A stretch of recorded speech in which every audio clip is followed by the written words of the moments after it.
What is going on, everyone? Welcome back to a brand new Football Manager 2016 video. Now, it's not a player experiments video today, but it is kind of an experiment. It's how Football Manager predicts the 2016-2017 season is going to go. So obviously, I've got the full teams, I've got the transfers up until now, which today it's the 2nd of August, so the transfers up until this point are in the game. And we're just going to see how Football Manager thinks the season's going to go. So without any further ado, let's just go and take a look at the league table and see what a Football Manager thinks is going to happen. So how can I best get to it? I'll go up here.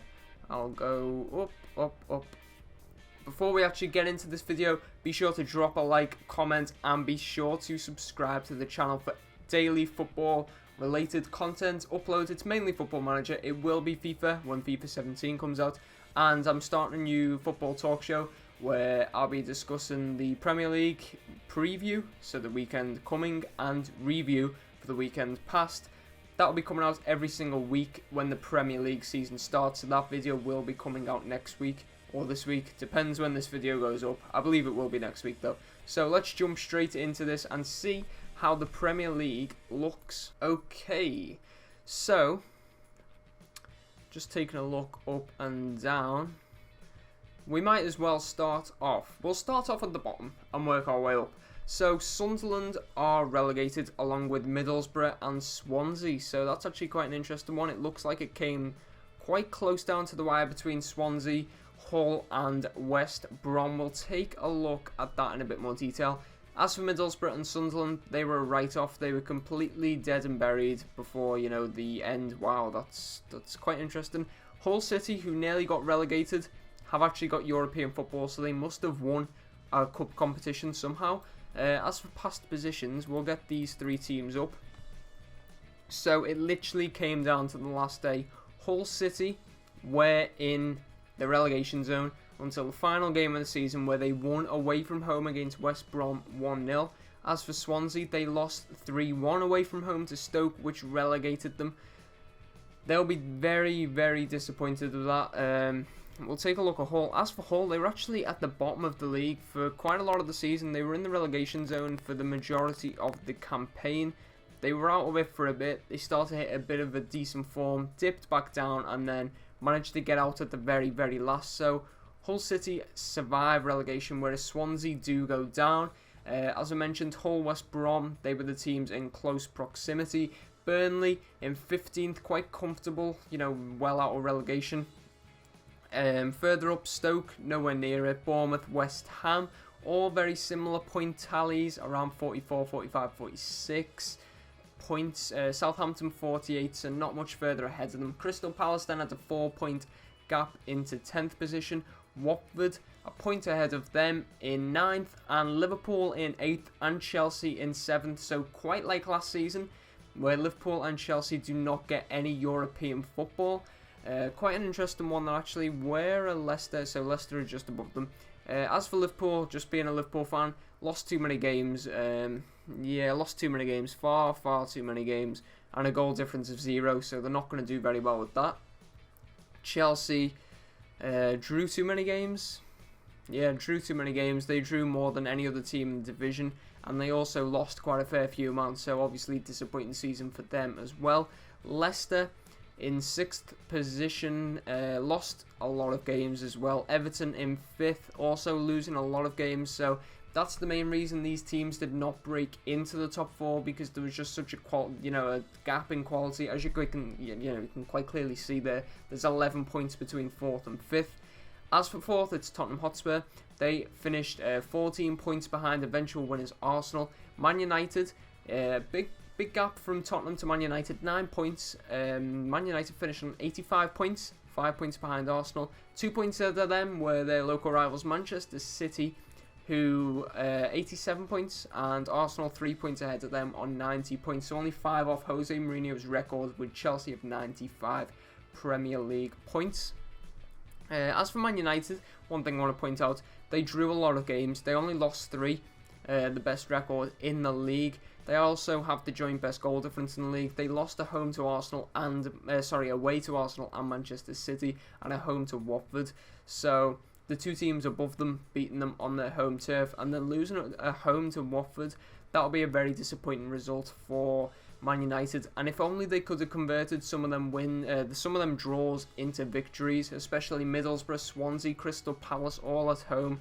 You'd expect them to win them games. They could have had a potentially very, very high points tally.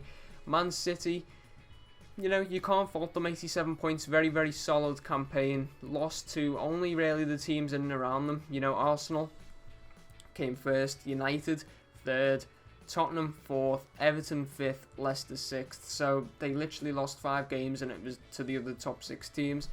As for draws, Chelsea, Tottenham, West Ham. So the tough games that they did drop points in, to be fair, the local derbies, and Liverpool, it's a very tough game against Liverpool. So for Man City, quite a overall decent season. They would have liked to have won the league. As for Arsenal, let's take a quick look. They lost at home to Tottenham, the only home game they did lose in. Away to Stoke, Watford and Manchester City. Draws wise, they drew quite a few home games that they probably should have won. West Brom, Hull, Middlesbrough, Southampton. So they didn't beat Middlesbrough, who did get relegated. Hull were also down there, so were West Brom. So they'll be disappointed to not pick up all 3 points in them games, which would have given them 96 points if they got the victories in them games, giving them the record points tally. But they've won the league. They're not going to be too picky about that. Let's take a look at the player detailed. So we shall take a look at who the top scorer was. As you can see, Lukaku and Aguero and Callum Wilson all on 18. Who played the fewest? It was Lukaku. That's why he's been given first out of them 3.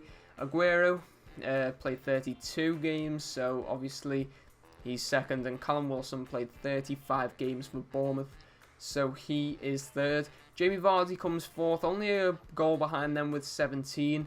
A much worse, though, minutes per goal ratio, as he did play in all 38 games. Olivier Giroud, Zlatan Ibrahimovic and Juan Mata all on 16 goals. Alexis Sanchez, Paul Pogba on 15. Pogba's not actually completed the transfer at the time of making this video, but it's highly likely he will do, so that's why he's there. As for goals per minute per ratio, that does not make sense. Goals per minute ratio, it's Lukaku, quite clear of Olivier Giroud, Sergio Aguero, Alexis Sanchez, so them guys that we kind of mentioned. And then a strange one, Nicholas Bentner, he's in 7th with Hull City. Very, very odd one there. Let's take a look at assists. So Riyad Mahrez with 17 assists, very, very impressive, to be fair. Kevin De Bruyne in 2nd with 15, along with Mesut Ozil getting the same total. Gundogan with 13, Aaron Ramsey with 12 make up your top 5. What shall we take a look at? So team conceded. No, we don't want to see that. David De Gea got most clean sheets with 17, impressively. Petr Cech with 14, along with Joe Hart and Hugo Lloris. Thibaut Courtois, so the big goalkeepers make up the top 5. Thibaut Courtois getting 13 clean sheets. As for team detailed, who scored the most goals? Well, Arsenal had the most possession. They won the league. We'll go down to goals. Most goals was Manchester United, 76. Arsenal, the eventual champions, with 74. Man City with 71.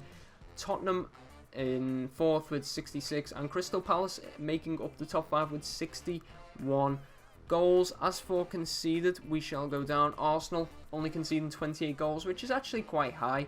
It's not very high, but it's still probably a few more than you'd want to. City with 30, as well as Manchester United. Tottenham with 35 and Chelsea with 41.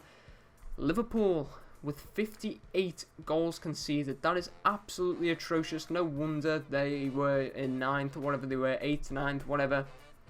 When you're conceding 58 goals, they obviously scored 58 as well because they had a break-even goal difference. We'll just check that is right. Yeah, 58 goals. So they were 7th in terms of goals scored, but then goals conceded, they were 15th. So very, very poor for Liverpool. We'll take a look at some of the managerial movements. So we shall go with, what should we go with? We'll sort it on data. It makes it easier to see. So Brendan Rodgers was sacked as his poor league position. That was at the end of the season. So was Alex Neil from Swansea because they were relegated.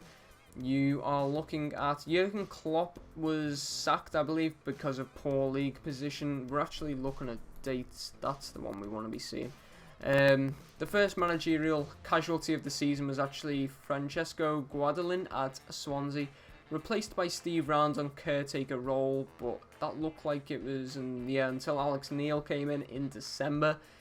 Tony Pulis was next out the door for West Brom. He was replaced by Gary Francis, I don't know how to say his name, but he was then taken over permanently by Steve McLaren. Middlesbrough got rid of their manager. Brendan Rodgers came in, but obviously, as I've just mentioned, he did go down. Antonio Conte was actually sacked. Steve Holmes became caretaker manager before Rudy Garcia was brought in on a permanent deal. Jurgen Klopp has been axed from Liverpool, replaced by Roberto Mancini. And I believe that was all of the managerial movements. I think I may have missed off Sunderland. If I did, I apologise. We shall look at the transfers. Transfer fee. So the groundbreaking transfers in the Premier League. Sadio Berahino moving from West Brom to Tottenham for £33.5 million. Javier Martinez moving from Bayern Munich to Arsenal. Bernardo Silva from AS Monaco to Manchester United. Andrei Yarmolenko from Dynamo Kiev to Arsenal. Nikola Markizimovic, I can never say his name, Torino to Chelsea. Is there any other ones that you really want to know about? Marcus Rashford actually left Manchester United for £7.75 million to West Brom. Is there anyone else? Fellaini, Man United to PSG. Let's see. Ander Herrera left Man United for Bayern Munich. Juan Bernat left Bayern Munich for Man City. I believe that's all the groundbreaking ones, really. Actually, Kasper Schmeichel left last season's winners, Leicester, to join West Ham. Let's take one final little look down this list. Dani Alves actually left Juventus to join Chelsea, so that's quite an interesting one. And Adri Ruiz left Athletic Bilbao for Chelsea as well. Very low transfer fees for them two players. We'll keep going just for now. We've probably gone past where any interesting transfers are.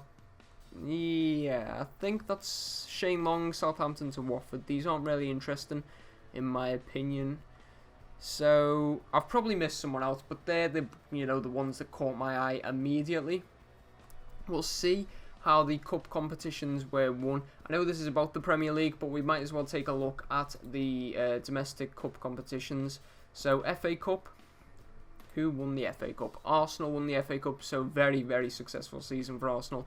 Beat Man United 3-1 in the final. Oxlade-Chamberlain, Alexis Sanchez to Pai getting on the score sheet for United. As for the Capital One Cup, can Arsenal win this as well? We'll soon find out. No, Hull City win it with Watford runners up, so not the best of finals there. As for the Champions League, again, it was the Madrid derby final with Real Madrid winning in a 1-0 victory. Probably a boring game. I could click on it. Let's have a little look. Yeah, 44 minutes goal. Real Madrid go on to win. If we go to, there's the semi-finals. No, it's not. That's not the semi-finals. I want to see how far the English teams got. So, no English teams in the semi-finals. No English teams in the quarterfinals. And City, Tottenham, Arsenal all go out in the first knockout round. So, pretty disappointing there for the English teams. Let's go to the Europa League. Man United win the Europa League against Shakhtar Donetsk. So, bit of, glory for Man United. So, overall, Arsenal and I would say Man United are probably the biggest winners from the season. Arsenal, without a doubt.